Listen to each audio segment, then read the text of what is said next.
35 वर्ष तो ये गोटे मोर परिवार मु अविवाहित अवस्था चाकरी जॉइन कली बुढ़ी हेली रिटायर कर ये गोटे मोर परिवार मो परिवार गोटे पटे आ मो विद्यालय गोटे पटे एमती कर कटे अनुभूति तो बहुत बेसी किसी सुख अच्छी किसी दुख अच्छी सबुठ बड़ उपलब्धि होती मो पिला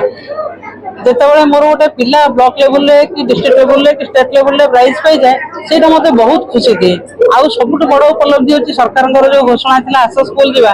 से परिप्रेक्षी पाठ छाड़ी अनेक गुड़ाए पिला स्कूल को भिड़िकी आनी से पिला समस्त मैट्रिक पास करगले जो मत पचरा जाता गोटे मीटिंग आपंकर अनुभूति उपलब्धि कहतु मुझे ये कथाटी कही जो पिला मैट्रिक पास करगले जीवन में सेटल अप हेले से सबुठ बड़ उपलब्धि गोटे शिक्षक आउ किसी उपलब्धि ना जिते चाकरी आरंभ कली से regional college of education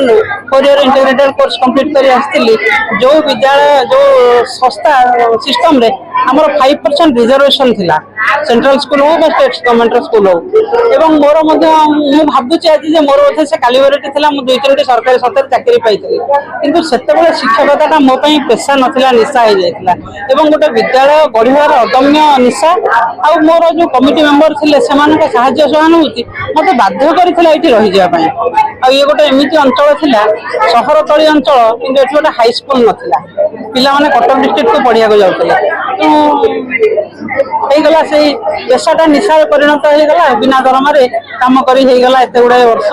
Aishwarya आत्रायता 2020 मसीहा मैच रे पास आउट स्टूडेंट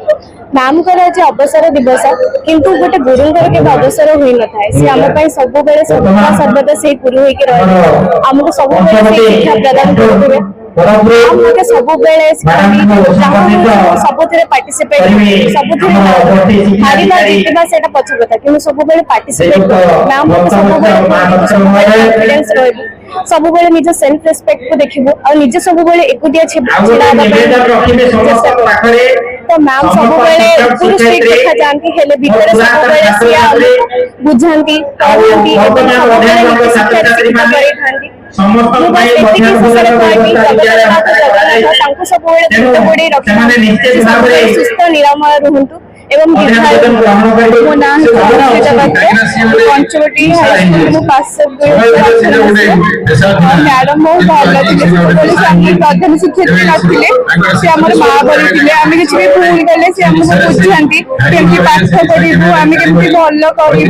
किसी भी एमती प्रोग्राम हेले भी मैडम सब कहते कि नाई तुम किसी हो कि न हो कि सबुथ भाग नि पढ़ाई किसी असुविधा है मैडम निजे खातु कि न खातु आमको सब कहते कि तुम बुझ मैडम सब बुझाती और विषय कहले भी कम हो